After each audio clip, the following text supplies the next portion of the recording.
Is it cheating if I just put Faker in at every role? Sure, that's what everyone wants to do. Now, the Mid Season Invitational begins tomorrow, and I'm joined here by a panel of experts to break down the teams from their respective regions as we size up the competition.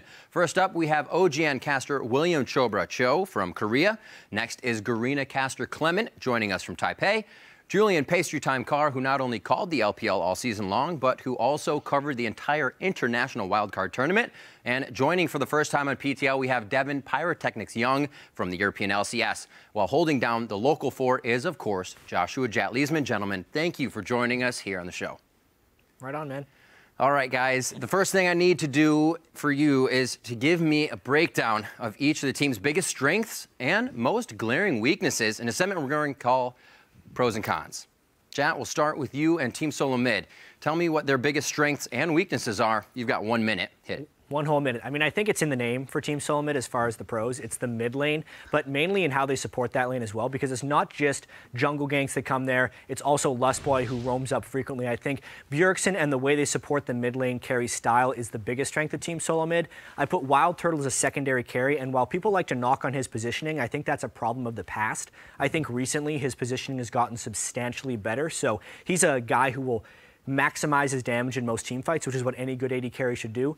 I think the cons of Team Solo Mid, though, is Dyrus. He's a bit of a liability in some games. For one, because when he is left on an island, he doesn't play as safe as he needs to. He greeds for a lot of CS, and I think if a team can really put down Dyrus, they can quickly turn the game into a 4v5 or try and snowball their top lane jungle synergy into a victory. I think when we've seen Team Solo Mid falter this year, that's been one of the main reasons. Or if Team Solo Mid tries something a little bit too crazy because they want to show they're diverse instead of just going with what they're best at, which is the mid lane. Pace your time. Same question. Edward Gaming's biggest strength and most glaring weaknesses. You're on the clock. I mean, it's funny that we come just after TSM because EDG are almost a supercharged TSM with Pawn in the mid lane and Deft down the bottom for carries. Instead of having one carry, though, EDG have two, and when either Deft or Pawn, or God forbid, both manage to go off, the games get taken over pretty quickly. As far as cons go, it's actually their best performing player, Clearlove, that's their biggest strength and biggest weakness. If he has a great game, look for him to take over and completely carry games on his own without the use of his massive carries, but when he falls behind, when he's not on a playmaking jungler, when he's playing too passively, his team falls apart completely. All right, Chobra, now looking at you, it's SKT time. Go.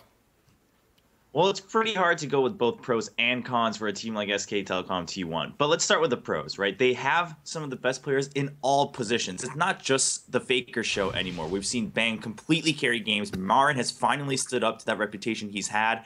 And of course, both junglers, Bengi and Tom, and Easyhoon in the finals of the LCK. But here's the kicker for SKT is that usually when teams have like the best laners, their team fights are just maybe passable, or they're not exactly the most aggressive team once it comes to the mid and late game. But no matter which roster they use, if it's Faker and Bengi, Faker's the one taking those big risks, initiating those fights. If it's Tom and Easyhoon, Tom will just go in on that Sejuani or other junglers that he wishes to choose and start just ridiculous team fights, and then the rest of his teammates will carry through with their mechanics. I mean, that's pretty unbeatable in my opinion. However, their cons, if we had to list any, I do think Wolf is their weakest link. Wolf just hasn't really shown up to be that he's the superstar of the team, the superstar support in Korea. And oftentimes recently in their matches, Wolf has admitted himself that, oh, you know, I thought we were going to give a comeback to the other team because I got caught out. So maybe if they clean that up, they really will be that perfect SKT once again. Sounds good. All right, Clement, you've been covering the AHQ all year. What are the strengths and weaknesses of the surprise LMS champs? Well, I think that AHQ is one of the best brawler teams we have right now. They have a really unique team fighting style, and because of this patch, their front lines aren't that easy to kill, so they can go on you anytime they want. Another pro they have is that their bot lane, Anne, has been super dominant this season. 84% kill participation in this playoffs match, incredibly good. But when you look at the cons of AHQ, they said that this themselves, they're a bit over-aggressive. They're not as patient as they can be. They average a lot of kills in games, and they're really good in dragon fights. But a lot of these times, if a team is patient and smart, they can punish AHQ for this over-aggression. All right, and Pastry and pulling the reverse card, we're going to hit back to you before we hit Europe to talk about Besiktas. Do it. Yeah, I mean, I think with Besiktas, the biggest strength is definitely their early game aggression. When they got ahead in a game, whether it was through objectives or kills, they were able to snowball very effectively, and they fight well together when they're ahead. The biggest weakness, of course, comes at the same cost, as if they can't get ahead in the early game, they'll struggle to play from behind and close out a game when they don't have a lead already. All right, and Pyra, let's hear about Fnatic. All right, well, Riv, Fnatic is a team, obviously, many associate the brand with some serious victories, but this is a whole brand new roster coming in, minus Yellowstar, of course. We've got 4 new players in the team, and they have done absolutely fantastic. Biggest strength for this team, though, is just how surprisingly well they've been able to fight together, how well coordinated they are as a team. They know each of their roles. Huni goes in, Febivin is able to secure kills in the back, Yellowstar roams around, Steelback just pumping out damage constantly, and of course Reignover securing the vision and setting up the plays for the team. So all these things really come together to work well for Fnatic, but their weakness, obviously, very untested roster outside of the European LCS. We'll have to see how they do at MSI, but a lot of these guys very, very new to the big stage, and they've definitely had some ups and downs bouncing around a little bit. We've seen that their one-dimensional style has kind of bothered them in the past, and they haven't been able to overcome it all the time. All right, gentlemen, thank you for the breakdowns, but I do want to dig a little deeper because the teams at MSI are made up of the best players from their regions, and that means different play styles and strategies from around the world are going to be clashing in the lane. So let's take a look at the roles for a sneak peek at what to expect this week. First up, we're going to have to go to the top lane. What do we expect these players to bring on a lonely island? There's been a lot of meta shifts and a lot of looking at the top laners for this. Trobra, we'll start with you. Well, all right, top lane, I think we look at Marin, and I think he really understands how to play that top lane right now. What really interests me for Marin is that when he debuted, he used to be hailed as the faker of the top lane. He was going to play all these carry top laners. Of course, we didn't see that happen given the meta and the style of T1S at the time. But now he doesn't need to do that. He's still playing all these tank top laners that are popular in the current meta, and he's also bringing back champions like Gnar and making it work and still holding that carry potential to just ruin teamfights for the enemy team. Marin, at the same time, his teleport timings have been excellent. They've really improved to match the top teleporters of the world. I think he's really had it all. He has the 1v1 mechanics in lane, he can teleport when he needs to, and then come teamfight, he knows when to go in and completely cause chaos. All right, and Pyro, looking at you, what do we expect for Fnatic to bring out of that top lane? Oh, well, everybody's been chanting Huni's name for a reason all season, Riv, and it's just awesome the way that we've seen him play. And really similar to the way Chober's talking about Marin there, is it just is a huge amount of impact. And, he's able to teleport exactly when his team needs him to, but the champion choices are really what sets him apart. That Hecarim, when he started bringing that out, he just absolutely decimated the rest of Europe with it. Yes, he's been a little bit shaky on some of the other choices, Shyvana, Lee Sin, didn't quite work out with that top smite, but he has been absolutely fantastic. And there's a reason we gave this guy Rookie of the Year. He's 100% earned it. All right, chat, we're going to jump over to NA, taking a look at that top lane. You spoke a little bit about it before. Yeah, I mean, Darius is not the same star power as a Marin, Koro, or Huni because Darius brings a different aspect to the game. Like I said, I think it's potentially one of TSM's weaknesses because they do not focus priority on him, and he does have a tendency to die a fair bit when he's left on his own. I just kind of want to bounce off some of what the other people have said because Gnar, to me, in the top lane at this MSI is going to be super exciting. Marin, particularly in the Korean finals, played it into the Aurelia matchup, and for pretty much the first time was able to either win or go even in that matchup. I really liked the Mercury Treads plus Warden's Mail build to neutralize Aurelia, but the Gnar matchup between Marin and Koro, and Pastry, I kind of want to get your opinion on this. Like, who is the better Gnar between those two guys? Because Koro is, what, like 18-1 with it? Yeah, I mean, unfortunately, he got defeated in the finally on his Gnar, but I'm still going to put Koro as the best Gnar in the world. I think mechanically that 1v1 in a top lane, he's not as good maybe as really just putting people down in a lane and bullying them. But Koro's one of the best team fighters in the world, and it shows in the way he teleports, and it shows in how he fights. He can carry games, he could probably carry them on Teemo, let's be honest, and team fight with him. But when you give a guy a high impact champion like Gnar, he goes off. Like, he tried really hard to carry losing games on Gnar and couldn't do it because Klilov just didn't have a high impact jungler. He was playing Nunu, I'm pretty sure. But you want to talk about team fighting Gnars? I think Koro for me is hands down the best in the world. All right, Clement, I want to jump to you now. HQ Esports Club with a big surge at the end of the split. Was a lot of that from the top lane? How much can be credited there? Of course, man. Ziv has really improved on his champion pool, and most important of all, he has had great teleports this playoffs. But unfortunately, he also had to go through 12 days of military service right before MSI, so we're not sure if he's still up to shape. But I have to say he has had the best damage share out of any top laner in the LMS, and he does play these tanky top laners, as well as the carry top laners like Vladimir and even Kennen. All right, pace your time. Covering the International Wildcard Tournament, I kind of want to gauge you on Besiktas top laner. Is they going to have what it takes to really come into the MSI strong? Lgends an interesting player, actually, from Besiktas. He's really strong, and it was actually their carry for their team. During the group stages of the tournament, he didn't perform as well as we might have expected, but he came up massive in the finals. And it's funny that we talk about tank players and we talk about carry top laners who don't really exist anymore. Lgends still classically a carry top laner. Look for the Hecarim for sure. Probably a little less of the Noah Maokai action going on. And if he plays his Riven, he didn't play it in the tournament, but it's his favorite champion, and that's a big carry he could pull out as well. Obviously, the team comes in probably as an underdog, but Lgends can certainly look to upset some people, especially if he plays something nice and fancy like Riven. Well, we heard what Caster June said in the video. These players are going to have to do abilities that they don't even know they have to bring the win out here. Now let's move on to the jungle. And keep in mind that MSI will be played on the 5.7 patch. Will these guys be laughing all the way to the gank? I mean, that's the thing about this patch that's interesting, is that when you're playing with a bunch of support junglers with an item like Cinderhulk that's just so cost effective, you don't really lose very much by being aggressive with your resources. Like, it's seriously, if you get into the enemy jungle and get an experience lead, the thing that matters most in something like Sejuani Gragas as a matchup is levels. It's not items, it's levels. You need your ultimates. Yeah. So if you go in and like get ahead of the enemy jungler, you're miles ahead if you're a level half ahead. But even if you go in and it doesn't work, you still have the option of farming up the rest of your jungle and then coming back when you do have your ultimate. All right, and Clement with AHQ obviously surging at the end. What are your thoughts on with this Cinderhulk meta jungle coming in? Has AHQ been strong in this fashion, and will they be able to compete at MSI? Yeah, I just want to echo a lot of what the others said right now, is that if you are an aggressive jungler, then this is the patch for you. And that has been the case with Mountain. When we did the statistics, he actually took 30% of the enemy's jungle when we was playing Gragas. And he also had the highest KDA in the playoffs at 13 or KDA. Really high, really aggressive player, really hard to kill. And he also has this really aggressive mentality where he's always trying to run into your team. And like everyone has said, it's really hard to punish because the junglers right now are very hard to kill. Of course, the 5.7 patch has kind of nerfed this down a little bit, so we're really waiting to see if Mountain can keep this up for HQ.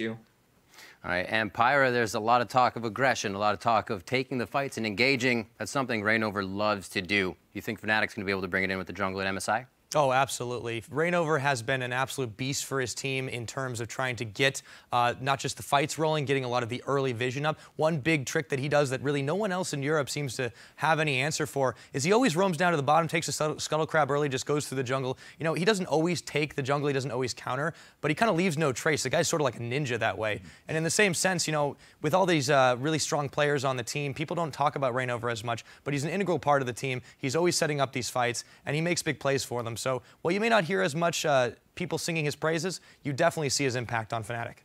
It's very interesting how some of the junglers can work behind the curtain. Now, moving forward, we definitely have to take a look at what a lot of the community in general and almost every tournament says. It's coming down to the mid lane, gentlemen. With players that have assembled in Florida for MSI now, I expect there to be some epic clashes in that lane. Pyra, when these guys go head-to-head, who's going to come out on top? That is obviously a pretty tough call for a lot of mid laners, but everyone has one name on their mind. Of course, it's always going to be Faker.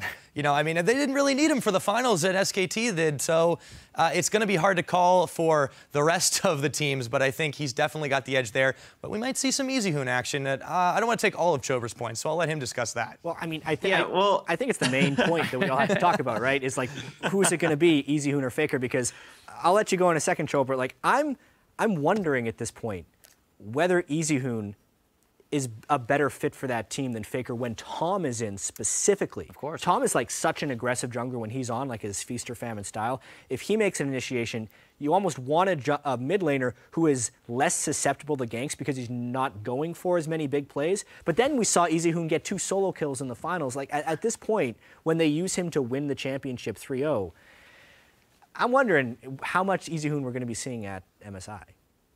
Yeah, so I might get a lot of hate for this, but I'm gonna put it out there. I think it's all right. And there's actually a small community in Korea too, within like the larger League of Legends community that believes this, is that we might be seeing a time here where EasyHoon actually is rising as the best mid laner. And I know it's just blasphemous. I think no that's one can reasonable. That. I think it's reasonable. But I think it's reasonable because, like you said, Jat, EasyHoon, like he was never a bad mid laner, but the problem was that he was too passive. He was safe. He would get you the win if you went to 50 minutes, right? He would get you the win if he could play Ziggs and farm all the lanes for the 30 minutes starting at the 20-minute mark. But suddenly yesterday we see him going for those tower dives. We see him flashing in lane for a 1v1 kill against Kuro. I mean, this is, like Doa said in his cast, who is this guy? I mean, this is not something we'd ever expect from EasyHoon. And I do think actually it pays off better because we've seen this time and time again, even since Season 1 and Season 2, where we have these risk takers in mid lane and they'll be the superstar, but oftentimes they'll also be the bane of their own team. I mean, I think about, for instance, Reginald when he was playing for TSM. He was the superstar of the team, but sometimes his risk wouldn't really pay off for TSM as a whole. We're seeing that a little bit with Faker these days, where he's still going off, and sure, his mechanics still hold him up, but does it really pay off for the rest of the team? It works when Bengi's in there, because Bengi is generally much more of just a macro jungler. But when Tom's in, I totally agree with you, Jad. I think EasyHoon really just rounds out the team better. And when he needs to take advantage of the lane 1v1, he'll do it. So I'm actually favoring EasyHoon as the better mid laner and strategically better for SKT. However, you know, maybe Koma will go for some fan service and let that Faker versus Bjergsen happen. Yeah. It's going to be very interesting. I got to definitely touch on with Pastry here because you still have a world champion in Pawn in that mid lane who took another team to first place in the region. Pastry, what's the power like coming out of the LPL? Pawn's not bad at League of Legends. No, he's really, really good. He's all right. Like, apart from the Super Goku like Game 5 story versus World Elite where he came out and like hard carried a game on Kassadin, Pawn's ridiculous. Like, Pawn is mechanically amazing. He loves to 1v1 people. Fantastic team fighter. Can play just about any champion. And for me, for all of the superlatives I can throw at Pawn, his biggest trait for me is his flexibility. He is liquid in that mid lane. He will play anything you want. If it's an AD, he'll play it. If it's a support, he'll play it. If you need a Twist of Fate, he's in there. If you need an assassin, he's in there. His LeBlanc draws bans constantly and for good reason. His Lulu's great. His Twisted Fate's great. His just about everything's great. He still plays Fizz because he's crazy. Like, Pawn's insanely good. He's probably the best looking player in the LPL. Not the best performing. I think Clearlove or Def probably holds that right at the end of the season. But he's the strongest looking player from China, and that is a scary thing to say about any player. Yeah, and don't forget, he did regularly beat Faker. And yeah, I mean, that could be fun. Maybe just some revenge, right? Yeah, that's one thing I kind of wanted to touch on, because if we looked at Pawn's alliance next time, is like when Pawn played at Worlds last year, he wasn't expected to be like this Faker level player. He was like, oh yeah, he's an okay mid laner. Then he started playing Assassins. I think he's really come into his own in the split in the LPL, and he's kind of ascended, which might be what we're seeing from EasyHoon right now. But I do need to talk about Bjergsen specifically because I have some regional stats that I kind of want to bring up. Bjergsen dominated North America more than any other mid laner dominated their own region of the major regions we've seen here. He averaged a 1,000 gold advantage over his opponent at 20 minutes during the regular season. There was one game in the entire regular season where he did not have a gold advantage on the opponent mid laner at 20 minutes, and that was a 10 gold disadvantage. Like, Bjergsen has been so head and shoulders above everyone else in North America, and he does have, whether it's a small sample size or not, a lot of international experience, some victorious. You know, he's been to Worlds last year. He experienced that. He then won IM Katowice, and this is TSM's moment to kind of shine, and he is the centerpiece of that team. So that's another big-time mid laner we have to keep our eyes on. Yeah, I have to agree, Jet. Bjergsen is not only one of the best domestic players, that's been true for a while, both in Europe when he played and in North America now in his current home, but even internationally, the guy's an absolute beast. I expect this guy to take a mid lane against almost anyone and just feel comfortable. Look, he's so good. Yeah, I definitely hold Bjergsen at high regard, but I'm also interested. I mean, ever since we heard his name and finally that he was going to play professionally in AHQ, Westor. I mean, he's kind of been this myth, and then he never really showed up on an international stage. So I'm wondering, how is he looking now, Clement? I mean, can we expect kind of the myth of Westor to come back at the MSI stage? Well, I think he hit a slump this season just because thanks, Rito. You nerfed a lot of his assassin champions, but he is coming back in the meta just because he's been able to play a lot of these protection mid laners for his carry Anne. Picks like Karthus with his Aurelize and picks like TF. He's been back on his Season 2 champions, which are treating him really good. And also to note, he's in top shape. He's currently rank 1 and rank 2 on the Taiwanese servers, so I do expect him to play well, but also he hasn't been doing that well in terms of a one-on-one lane perspective. In the playoffs, he hasn't really been able to hold his own against Maple from Flash Wolves, so I really see AHQ and Westdoor shaping into like a secondary focus on AHQ. They really want to put more of their resources onto Anne, who is their main carry currently. Hopefully that works out for them. It does seem like Westdoor is a little shadowed by all the other bigger mid laners right now, so maybe he can fly under the radar as a dark horse and kind of squeak by with the team. Obviously, we still have Febiven from Europe, Pyrotechnics. He's kind of a new love for Europe over there. Really strong mid laner coming out. How's he going to fare against the rest of this competition at MSI? Well, I'm not going to lie to you, Riv. He's definitely a little bit more rough around the edges than some of our other more established talents in those regions, but he's still a very, very strong player. He loves his very high mechanical, high skill shot kind of champions. Obviously, we saw Xerath, and everyone was making the jokes on Twitter about how he was scripting it up. Just so many ultimates he was able to knock down. But obviously, those days are kind of come and gone. You know, he hasn't really been playing that kind of thing. In the finals, he played, Twisted Fate, he played Ahri, he played Kasten. He had some mixed success on that. So it's kind of hard to see where he's going to stack up with the rest of these, star-studded mid laners. But you can bet he'll be a big part of Fnatic's strategy to just make sure he cleans up the kills constantly. You can expect his KDA to soar through the roof. All right, gentlemen, now as we move down the list, a position that can sometimes carry a game on their back or with the wrong position cost the team their game. We've seen a lot of diversity in the AD carry role across the globe this year. Which AD carry do you think has the edge at MSI? Pastry, you've been covering the land of AD carries all spring long. Let's start with you. Yeah, China, of course, known as the land of AD carries for a while. Put in some Korean players, and as it turns out, the Koreans are still really good as well. Deft, not only did he miraculously win his team the Game 5 against LGD. He beat Imp, by the way, to do that. Another decent Korean AD carry that now plays in China. Just an incredible player. Like, he was maybe quiet as far as players go just because Clearlove was playing surprisingly well and Pawn was just styling all over people in their wins. But Deft has been consistent. He's won many an MVP award as a result for his play. And he's kind of turned from, your quiet little AD carry that was really good at team fights in the late game to an incredible laner with his new support Mako. He can get solo kills. He can do lane swaps. He can kill people in the mid game and carry games there. He can go to late on Jinx and Kog'Maw and still win. Deft's one of the best players in the world. And I expect him to really want to prove that on a big stage like MSI. Definitely crazy stuff to see. Looking out of North America, Jat, what do we expect? Yeah, I mean, Wild Turtle, I don't think he's on Deft's level right now. I think Wild Turtle is actually underrated. Deft is probably the best AD carry at MSI. And Wild Turtle is a team fight AD carry because of how much roaming happens in the laning phase from Lustboy, and because so much of the jungle attention is often prioritized to either the enemy jungler or the mid lane. Wild Turtle actually has to play a somewhat safe laning phase. He's actually down in CS fairly frequently in lane, but he will pretty much always come back in the team fight. So that's kind of where I see Wild Turtle sitting in there. It's almost like if I look at all the AD carries here, I think Deft is the best. I think Bang is maybe a little overhyped because of that Game 4 he had against CJ. I think Turtle is potentially a little underrated, but still not at Deft's level. I think Steelback is a passive AD carry who is a team fighter, probably one of the weakest laners. I think Ann is good, not on a great team. I'm taking everyone's points. I'm so sorry. You guys can go in depth later. And I think Nardius is in over his head. It's not his fault. These are the best AD carries in the world. I actually wanted to touch on Ann with you, Clement. You just said he's the one who's really making plays for this team. Why is it that their AD carry can do so much on AHQ?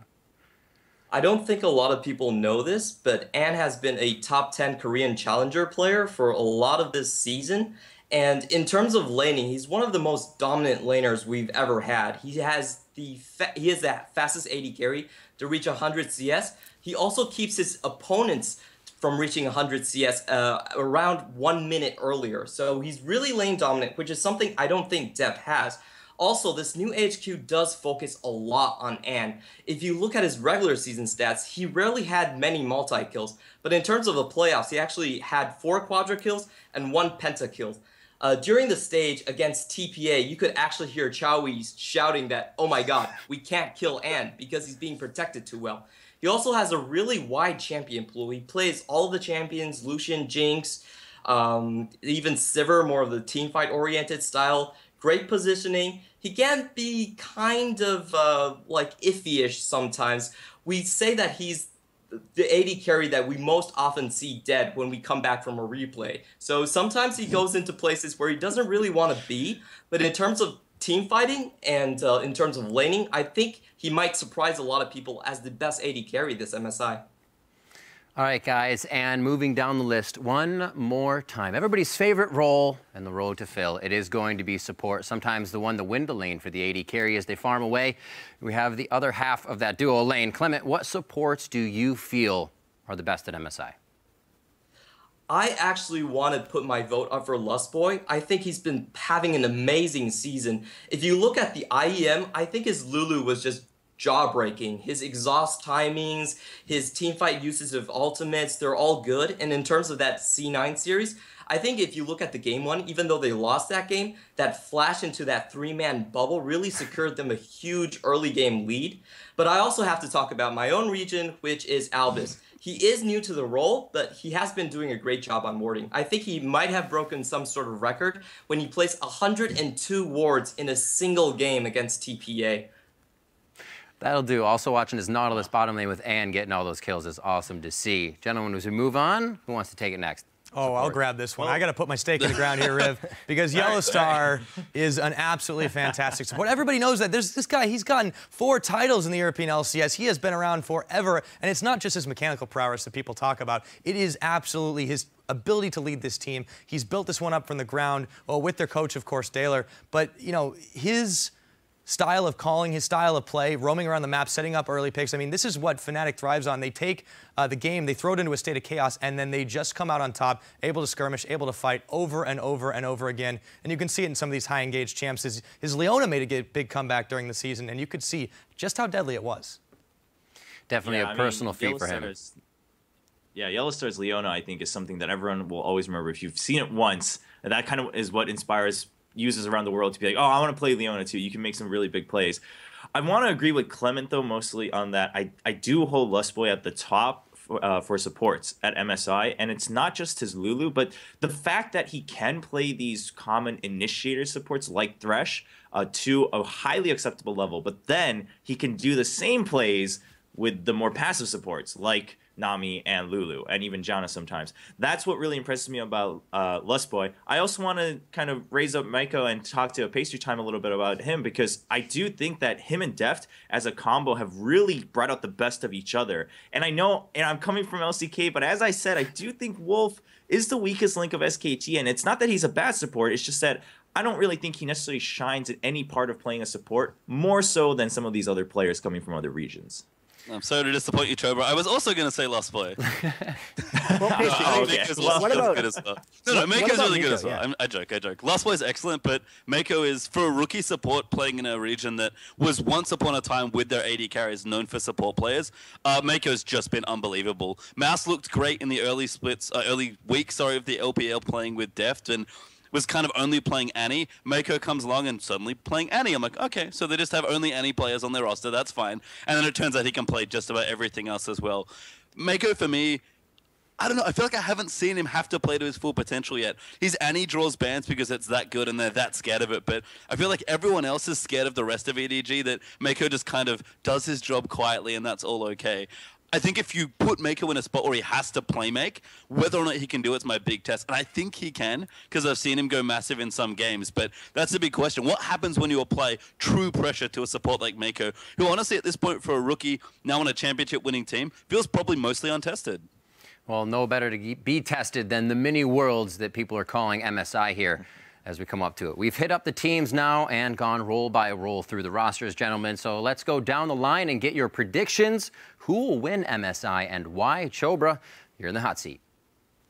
I mean, SK Telecom T1 just got to go with what I believe is the best team in the world right now. And it's because, as we talked, again, sorry for Wolf. I hope Wolf's not watching PTL right now, but sorry for Wolf. But aside from Wolf, all of us have mentioned every one of their players in all of the lanes, whether it's Tom or Bengi, whether it's Faker or EasyHoon. I mean, Bang, sure, he's a little bit quieter, but we've talked about him and his game 4 against CJ. And then there's Marin, who, as the captain of the team, I think has really grown into his own. So with that said, I think they're, again, just so well-rounded like they used to be in their prime when they won Worlds. So I think SK Telecom T1 is coming back to prove once again, hey, we're back in the spotlight. We're going to take MSI, and then we're going to cruise through Worlds. All right, pace your time. Who do you choose? TSM.